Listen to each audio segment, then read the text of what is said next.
Derrière elle, un silence si lourd qu'on a l'impression qu'un pan entier d'une époque s'effondre avec elle. La disparition de Loana a eu cet effet-là.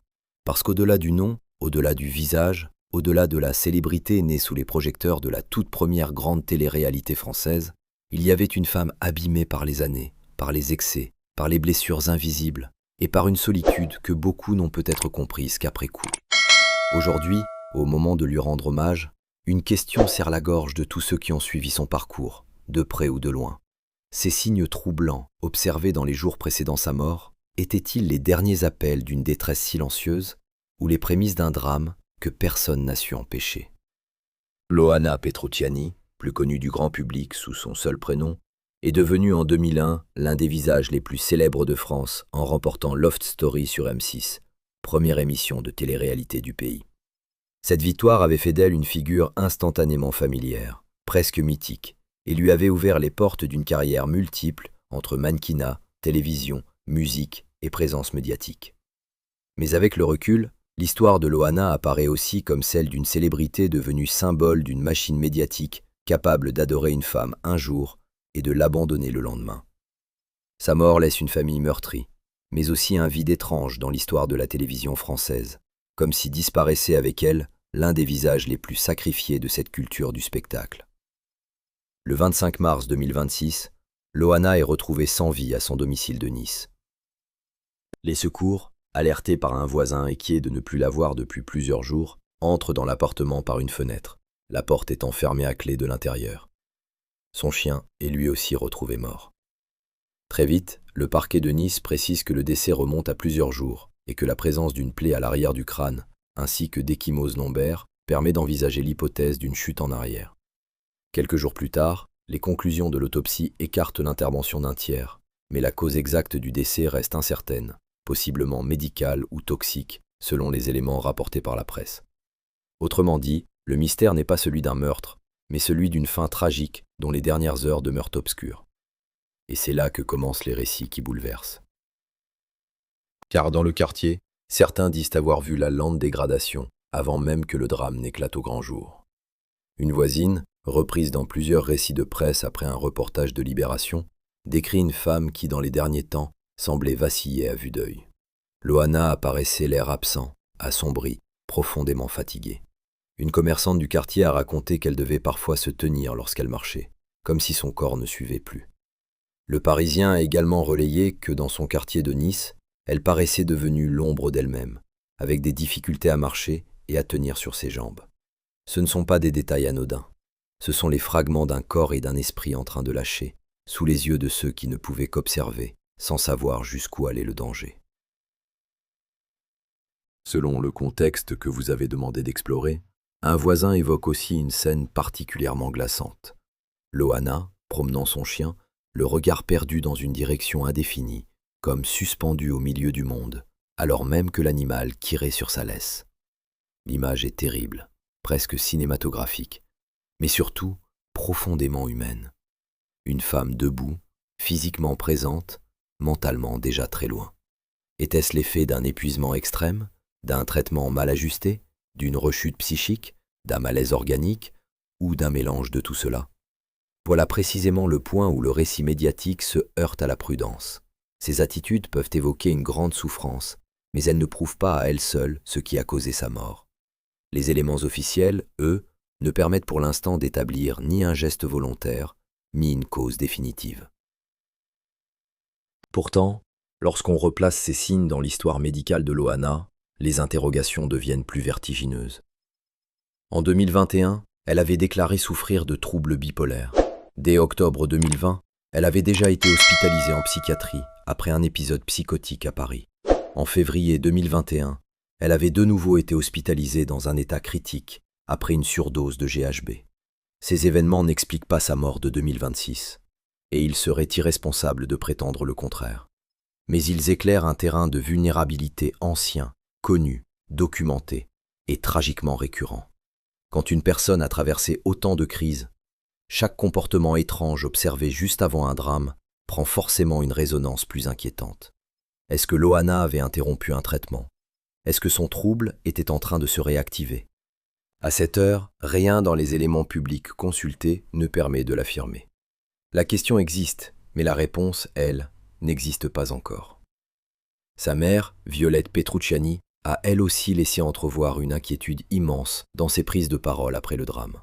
Selon la presse People, qui relaie ses confidences à Paris Match, elle s'était rendue au domicile de sa fille le 11 mars, déjà inquiète de ne plus avoir de nouvelles, et pensait que le décès pouvait remonter à une douzaine de jours avant la découverte du corps. Ce détail glace le sang, car il suggère une solitude plus profonde encore qu'on ne l'imaginait. Dans votre angle narratif, vous souhaitez rappeler que la mère de Loana savait aussi combien les rechutes dépressives avaient pu conduire sa fille à des gestes insensés par le passé. Cela correspond malheureusement à l'image publique d'une femme dont la fragilité avait souvent été évoquée. Mais là encore, il faut tenir ensemble l'émotion et la rigueur. Oui, Loana avait un lourd passé de dépression, d'hospitalisation et de tentatives de suicide mentionnées par les médias. Non, cela ne permet pas de conclure que sa fin relève d'un acte délibéré. Un autre récit de voisinage, que vous souhaitez intégrer au cœur de cette narration, ajoute une strate troublante à l'ensemble. Loana aurait été vue une fois devant sa porte, un sac à la main, restant là très longtemps sans entrer, comme figée devant le seuil même de son propre appartement. Puis plus rien, plus aucune apparition, jusqu'à la découverte du drame. Cette scène, si elle est exacte, est d'une puissance terrible. Car elle dit tout à la fois l'hésitation, la confusion, le vide, peut-être la peur, peut-être l'épuisement. Qui reste immobile devant chez soi, comme devant une frontière intérieure? Qui tient un sac à la main sans réussir à franchir le pas? Une personne distraite, simplement fatiguée? Ou quelqu'un déjà happé par une détresse plus profonde que le réel? Là encore, il faut laisser la question ouverte. Car dans une affaire comme celle-ci, le danger le plus grand n'est pas seulement de ne pas savoir, c'est de croire trop vite qu'on a compris. Les constatations officielles parlent d'une possible chute et excluent à ce stade l'intervention d'un tiers, mais ne tranchent pas le sens de ces comportements observés avant le décès. Ce qui bouleverse encore davantage, c'est la trajectoire de vie que ces derniers jours semblent venir refermer. Loana n'était pas seulement une star déchue ou une célébrité fragilisée, elle était aussi une mère. Sa fille, Mindy Petrucciani, née le 21 janvier 1998, lui a été retirée très tôt, la garde ayant été confiée au père. La relation est restée fracturée, douloureuse, lointaine.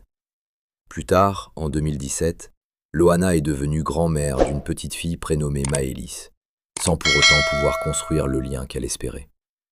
Dans plusieurs interviews passées, elle avait pourtant affirmé que le jour de la naissance de sa fille avait été le plus heureux de sa vie.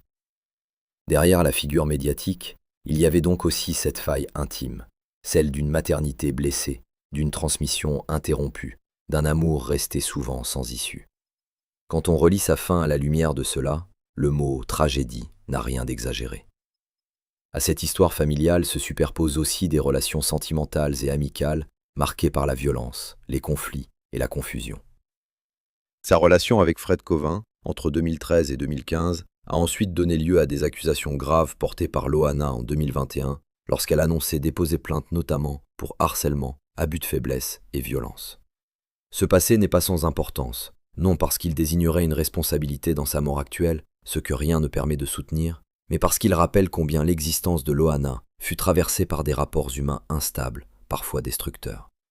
Son histoire publique fut celle d'une femme trop souvent exposée au tumulte, pas assez protégée, et souvent ramenée à ses chutes, plus qu'à ses combats.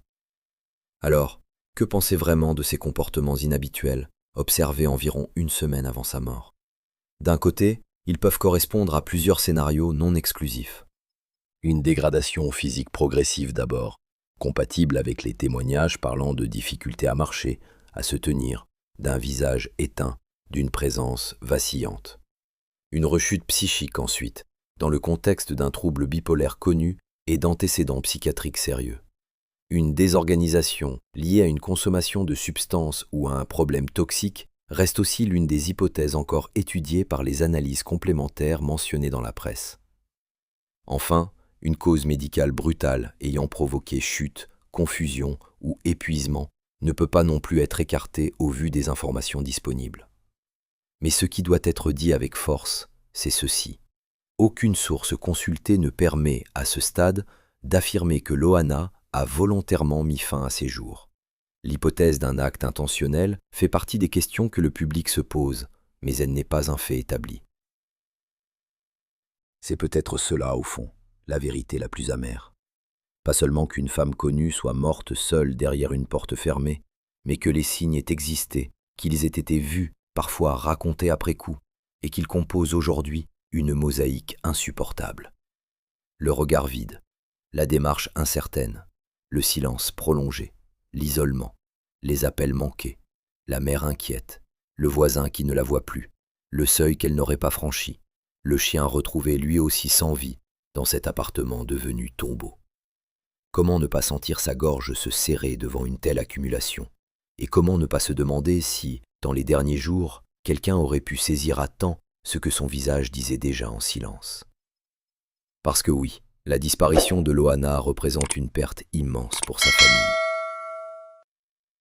Mais elle symbolise aussi quelque chose de plus vaste pour la télévision française. Elle fut l'un des premiers visages fabriqués, adorés, commentés et consumés par la mécanique de la célébrité contemporaine. Son parcours dit beaucoup de notre époque. La fascination pour l'ascension fulgurante, la cruauté devant la chute, l'incapacité collective à distinguer le divertissement de la souffrance réelle. En mourant à 48 ans, Loana ne laisse pas seulement derrière elle le souvenir de Loft Story ou d'une célébrité des années 2000. Elle laisse une question morale à tout un pays. Qu'avons-nous fait de celles et ceux que nous avons transformés en icônes? Et qu'avons-nous ignoré quand ils ont commencé à vaciller en pleine lumière? Dans cet immeuble du centre-ville de Nice, juste en face de la gare, tout semble aujourd'hui figé dans une image presque irréelle. C'est là, au 3e étage d'un bâtiment défraîchi, que Loana a terminé sa route, loin des plateaux, loin du bruit, loin de cette France qu'il avait un jour regardée comme une apparition. Les secours ont découvert son corps le 25 mars 2026 vers 18h, dans un appartement fermé à clé de l'intérieur, après l'alerte donnée par un voisin inquiet de ne plus la voir depuis plusieurs jours. Son chien Titi, lui aussi, a été retrouvé mort dans le logement.